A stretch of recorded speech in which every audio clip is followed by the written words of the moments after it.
Hello दोस्तों, मेरा नाम है सूर्या तिवारी। तो मैंने जीएस की एक स्ट्रेटजी वीडियो डाली थी, जिसमें भाई साहब मतलब आप लोगों ने इतना सारा प्यार दिया है कि सच में अच्छा लग रहा है कि हाँ, कुछ अच्छा कर रहा हूँ। मतलब 1600 प्लस कमेंट उस पे आए। भाई दिल से बहुत अच्छा लगा, मतलब मैं रिप्लाई तक नहीं कर पा रहा इतने सारे कमेंट्स का। तो उसमें जो सबसे ज़्यादा कॉमन एक कमेंट पड़ा हुआ था कि भैया आपने जो ऑडियो बुक बना रखी है सारे सब्जेक्ट की, जो खुद से रिकॉर्ड कर रखा है, वो आपने कैसे किया है? हम लोग कैसे रिकॉर्ड करें? हमको कोई आइडिया नहीं लग पा रहा है। तो यार भाई मतलब पूरा ऑडियो डाल पाना तो बहुत मुश्किल है, पर हाँ, मैं 3-4 सब्जेक्ट की आपको डेढ़ डेढ़ मिनट की सैंपल ऑडियो डाल दूंगा इसमें, जिससे आपको आइडिया लग जाएगा कि आपको उस चीज़ को कैसे रिकॉर्ड करना है और कैसे करना है। दूसरा जो सबसे जेन्युइन क्वेश्चन और सबसे ज़्यादा क्वेश्चन था लोगों का कि यार भैया मतलब एक बार में पूरा सब्जेक्ट कैसे रिकॉर्ड करें? तो भाई ये बात बिल्कुल सही है, एक बार में पूरा सब्जेक्ट रिकॉर्ड करना बहुत मुश्किल है। तो आप क्या कर सकते हो कि जैसे हिस्ट्री है, तो उसको आप 5 से 6 अलग अलग लेक्चर लेक्चर पे रिकॉर्ड करके रख लो। इकोनॉमिक्स है, उसको 2-3 लेक्चर पे रिकॉर्ड करके रख लो, फिर उनको सुनते रहो आराम से। तो ऐसे आपको रिकॉर्ड करना है, एक बार में पूरा रिकॉर्ड करने की कोई ज़रूरत नहीं है। उसके बाद भाई मतलब सब लोगों का कहना है कमेंट सेक्शन में कि आप वीडियो क्यों नहीं ला रहे हो? एक वीडियो ला के रुक क्यों जा रहे हो? तो यार थोड़ी-सी दिक्कतें हैं, कुछ मजबूरियाँ हैं और आपसे क्या ही छिपाना, बता ही देता हूँ कि मेरा जो फ़ोन है भाई वो थोड़ा-सा पुराना है। तो जैसे ही मैं इस पे वीडियो बनाता हूँ, लॉन्ग वीडियो बनाता हूँ स्पेशली, तो इसमें नॉट इनफ स्टोरेज करके लिख के आ जाता है, तो एक दिक्कत तो ये हो गई। और दूसरी दिक्कत ये है कि यार मेरे पास थोड़ा-सा फ़ोन स्टैंड अभी गाँव पे नहीं है यहाँ पे। तो पिछला वीडियो भी थोड़ा-सा हिल-डुल रहा था, ये भी खड़े होके ही कोई बना रहा है, तो ये दोनों चीज़ मैं अरेंज कर लेता हूँ, उसके बाद पर्टिकुलरली आपको वीडियो टाइम टू टाइम सारी मिलती रहेंगी। इसके अलावा अब मैं आपको एक-एक करके सब्जेक्ट वाइज़ सुना देता हूँ। तो सबसे पहले आप ये स्टैटिक जीके की मोस्ट इम्पोर्टेंट क्लास देखिए।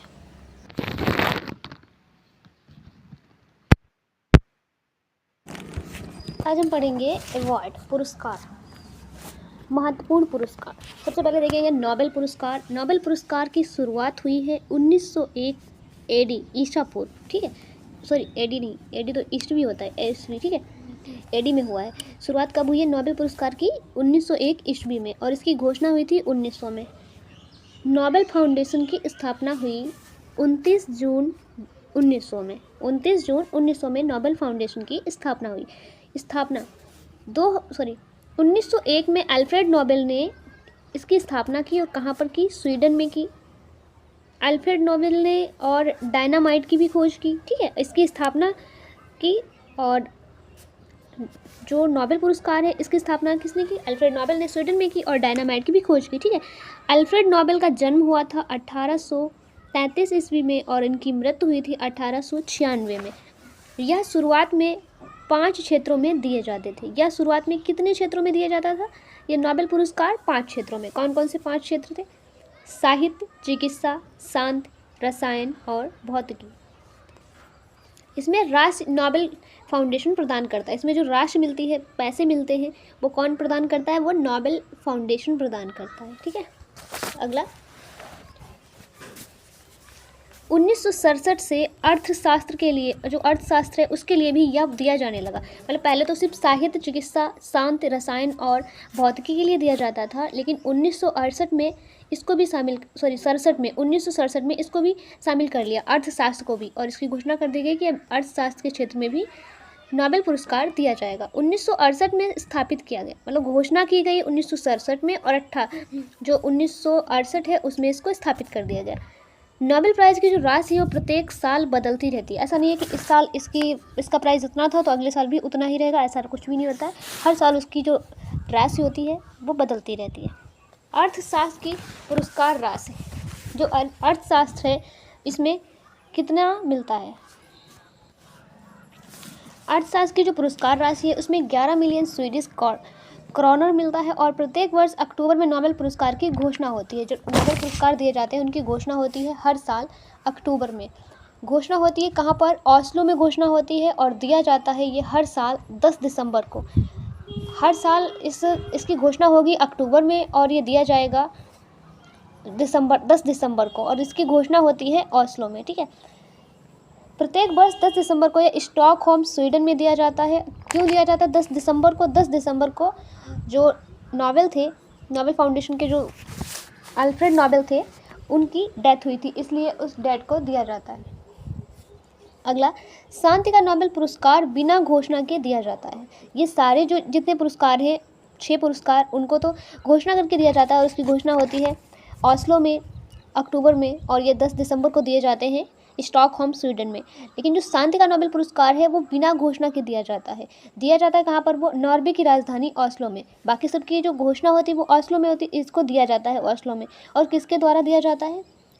नॉर्वेजियन नोबेल समिति के द्वारा। नॉर्वेजियन समिति जो है उसके द्वारा दिया जाता है। नॉर्वे की संसद को कहते हैं स्टॉटिंग, ठीक है, उसके द्वारा इसको दिया जाता है।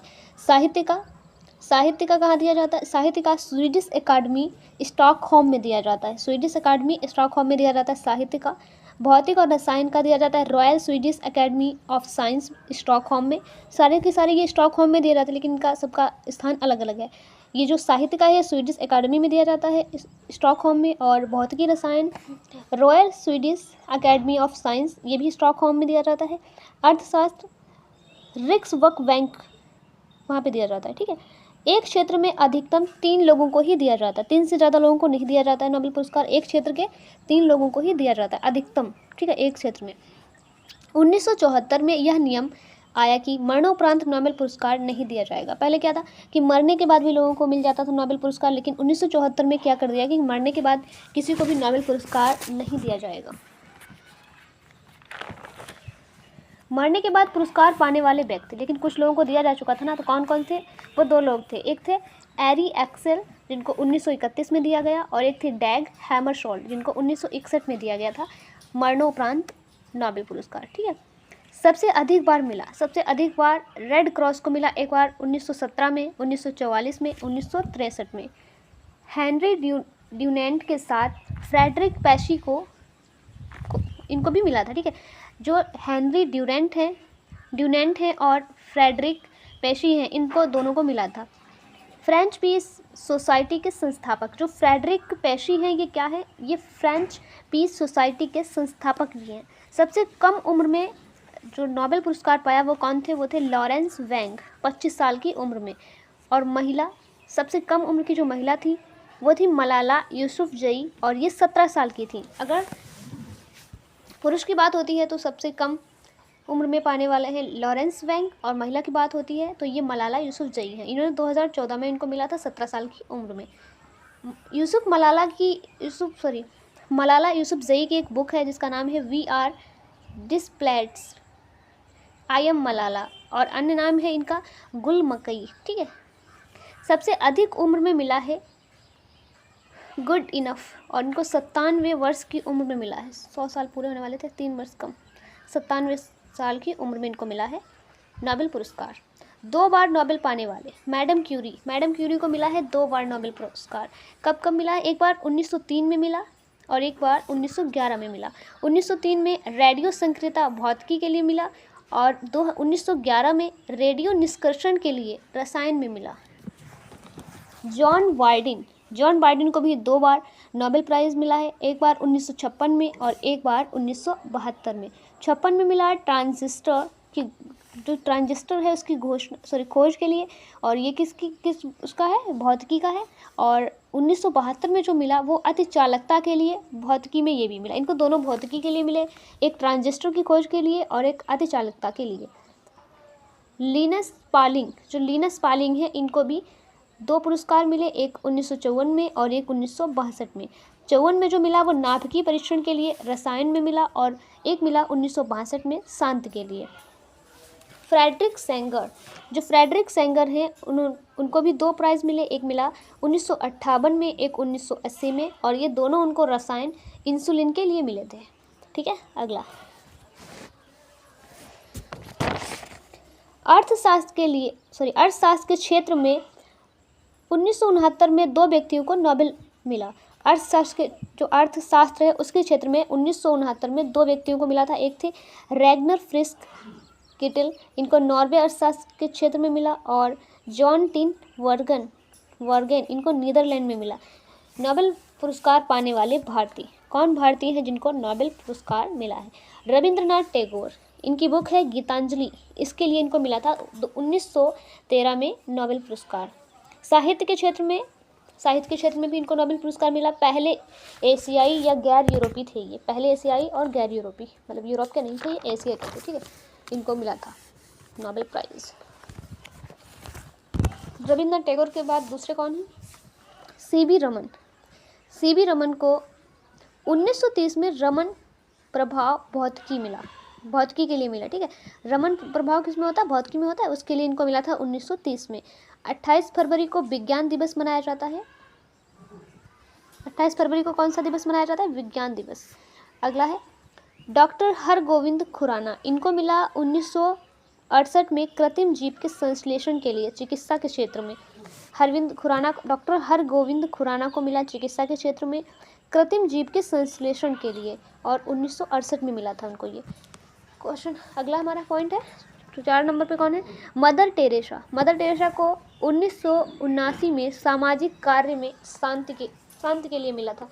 अल्बानिया की निवासी थी ये, और भारत की नागरिकता इन्होंने कब प्राप्त की? 1948 में। ये रहने वाली अल्बानिया की थी मदर टेरेसा। अमर्त्य सेन 1998 में कल्याणकारी अर्थशास्त्र के लिए इनको नोबेल मिला था 1998 में। सुब्रमण्यम चंद्रशेखर, इनको भौतिकी के क्षेत्र में 1938 में नोबेल प्राइज़ मिला। वीएस नायपाल 2001 में साहित्य का नोबेल मिला वीएस नायपाल को। वेंकट रमन रामकृष्ण, इनको कब मिला? इनको 2009 में रसायन का नोबेल मिला। कैलाश सत्यार्थी, इनको 2014 में शांति का नोबेल मिला। बचपन बचाओ आंदोलन से जुड़े, ये बचपन बचाओ आंदोलन से भी 2014 में जुड़े, और 2014 में इनको शांति का नोबेल पुरस्कार मिला। ये क्वेश्चन हमारे एसएससी एग्जाम्स में जरूर पूछा जाएगा कि बचपन बचाओ आंदोलन किससे रिलेटेड है, तो वो कैलाश सत्यार्थी हैं उसके जुड़े हुए, ठीक है। अभिजीत बनर्जी 2019 में अर्थशास्त्र के लिए इनको मिला था नोबेल प्राइज़। नोबेल पुरस्कार विजेता 2024 में किस किस को नोबेल प्राइज़ मिला? चिकित्सा के क्षेत्र में विक्टर एम्ब्रोस, गौरी रुबकुन, इनको खोज किसकी थी? इन्होंने माइक्रो आरएनए की। भौतिकी में मिला जॉन हॉपफील्ड, जेफरी हिल्टन, और क्यों मिला इनको? कृत्रिम तंत्रिका नेटवर्क को प्रशिक्षित करने के लिए। रसायन विज्ञान में डेविड वेकर, डेमिस हसाविस, जॉन एम जैम्पर, इन सभी को मिला। साहित्य में हैंगकांग, दक्षिण कोरिया को मिला हैंगकांग, और संत में निहोन हिडेक्यो।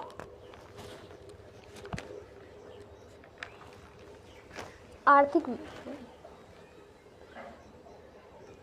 साइमन जॉनसन, डैश एशिमोग्लू और जेम्स रॉबिसन।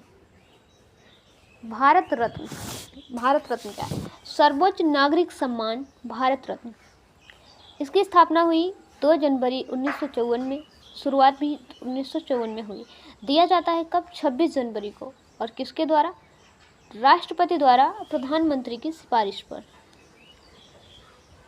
और इसमें क्या होता है? पीपल के पत्ते की तरह इसका आकार होता है, इसका रंग होता है गहरा भूरा, और इसमें धातु होती है टाइटेनियम। कौन सी धातु होती है? टाइटेनियम।